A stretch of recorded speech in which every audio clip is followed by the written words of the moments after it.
యోవేలు గ్రంథము 2వ అధ్యాయము 25వ వచనము అందరం కలిసి చదువుకుందాం. Book of Joel chapter 2, let's read verse 25. యోవేలు గ్రంథము 2వ అధ్యాయము 25వ వచనం. మీరు కడుపార తిని తృప్తి పొంది మీ కొరకు వింత కార్యములను జరిగించిన మీ దేవుడైన యెహోవా నామమును స్తుతించినట్లు నేను పంపిన మిడతలను, గొంగళి పురుగులను, పసరు పురుగులను, చీడ పురుగులను అను నా మహా సైన్యము తినివేసిన సంవత్సరముల పంటను మీకు మరలా ఇత్తును. యోనా దేవుణ్ణి సెకండ్ ఛాన్స్ కోసం అడిగాడు. చేప కడుపులో ఉండి దేవుడు యోనాకు మరొక అవకాశము ఇచ్చాడు.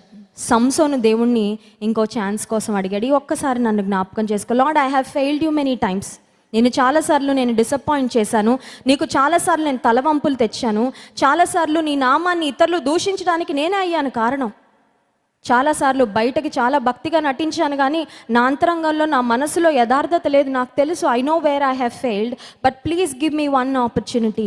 దేవుడు సంసోనుకు అవకాశం ఇచ్చాడు. ఈ రాత్రి కాల సమయంలో కూడా నీకు నాకు అదే వాగ్దానం చేస్తున్నాడు. నువ్వేది కోల్పోయావో, నీవేది పోగొట్టుకున్నావో, నీవేది దేవుని మాటను ధిక్కరించడం ద్వారా, దేవుని మాటను లైట్ తీసుకోవడం వల్ల నీ జీవితంలో పోగొట్టుకొని, కొన్నిసార్లు చూడండి, మన చేతిలో ఉన్నంతసేపు కొన్నిటి విలువ మనకు తెలియదు, పోగొట్టుకున్నాక తెలుస్తుంది. మనుషుల విలువ కూడా కొన్నిసార్లు అంటారు కదా, మనిషి వెళ్ళిపోయిన తర్వాత మనిషి విలువ తెలుస్తుందని. కొంతమందికి జాబ్ ఉన్నంతసేపు జాబ్ విలువ తెలీదు, జాబ్ పోయిన తర్వాత తెలుస్తుంది, అయ్యో అంత మంచి జాబ్ ఎందుకు పోగొట్టుకున్నాను, ఇప్పుడు మళ్ళీ జాబ్ రావాలంటే దానికి ఎంత ప్రయాసం. కొన్నిసార్లు దేవుడిచ్చే అవకాశాలు కూడా ఇచ్చినప్పుడు మనకు వాటి విలువ తెలియదు, లైట్ తీసుకుంటాం. పోన్లే నేనే చేయాలా, నేను అంత నమ్మకంగా ఉండాలా, ఎవరు చూస్తున్నారు, ఎవరు గమనిస్తున్నారు, అంత కష్టపడాలా, అంత యథార్థంగా ఉండాలా అని కొన్నిసార్లు మనం కాంప్రమైజ్ అవుతున్నామేమో.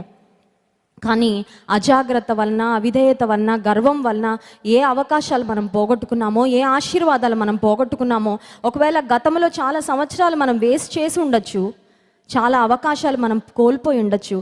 కానీ దేవుడు నీవేదైతే కోల్పోయావో, దేన్నైతే పోగొట్టుకున్నావో, తినివేసిన ఆ పురుగులు తినివేసిన సంవత్సరముల పంటను మీకు మరలా ఇస్తానని వాగ్దానం చేస్తున్నాడు. God is going to restore to you everything that you have last. నువ్వు పోగొట్టుకున్న ఆరోగ్యం, నువ్వు పోగొట్టుకున్న అవకాశాలు, నువ్వు ఏదైతే దేవుని సన్నిధిని ఒకవేళ పోగొట్టుకున్నావేమో, అంతకుముందు ప్రార్థన చేస్తుంటే దేవునితో ఆ కనెక్షన్ తెలిసేదండి. ఇప్పుడు ప్రార్థన చేస్తుంటే నాకేమీ ప్రార్థన చేయబుద్దే కావట్లేదంటే ఎక్కడో లైన్ ఏమైపోయింది అనమాట, డిస్కనెక్ట్. తెలుసు మనకు అది కదండి. కొన్నిసార్లు ప్రార్థన చేయబుద్ది కాదు అంటే ఏంటనమాట, దేవుడికి మనకు కనెక్షన్ ఎక్కడో తెగిపోయింది, ఎక్కడో ఏదో పాపం వచ్చి అడ్డం పడింది, something is blocking the way. దేవునితో మనకున్న కమ్యూనికేషన్ ఏదో పాపం వచ్చి అడ్డుపడిపోయి దాన్ని ఆపేస్తుంది, దాన్ని అబ్స్ట్రక్ట్ చేస్తుంది అని మనం గమనించాలి. ఈ రాత్రికాల సమయంలో దేవుడు మనకిస్తున్నాడు వాగ్దానం, నువ్వు దేన్ని పోగొట్టుకున్నావో నేను దానిని నీకు తిరిగి ఇస్తాను. If you have lost joy in your life, God is going to give you back. If you have lost peace in your life, God is going to give you back. ఒకవేళ సాక్ష్యాన్ని పోగొట్టుకున్నావా, ఇప్పటి వరకు దేవుని బిడ్డనని ఎవరికి తెలియదండి, ఎందుకంటే లోకస్తుల్లాగే బ్రతికాను. ఇప్పటి నుంచైనా ప్రభు ఒక సాక్షిగా నేను బ్రతకాలని అనుకుంటున్నాను, నీ బిడ్డలంటే ఇలా ఉంటారా అని ప్రపంచానికి చూపించాలని ఆశపడుతున్నా. ప్రభా, నాకు నువ్వు సహాయము దయచేయి, నాకు నువ్వు ఆ ఆపర్చునిటీ ఇవ్వు. గతంలో నువ్వు ఎన్నో అవకాశాలు ఇచ్చావు నీ గురించి సాక్ష్యం చెప్పడానికి, ఎప్పుడు నోరు తెరవలేదు. గతంలో ఇతరులను ప్రేమించడానికి, ఇతరులకు సహాయం చేయడానికి ఎన్నో అవకాశాలు ఇచ్చావు, వాటిలో దేని నేను సద్వినియోగం చేసుకోలేకపోయాను.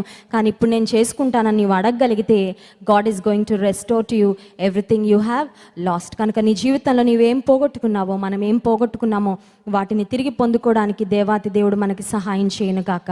ఆమేన్.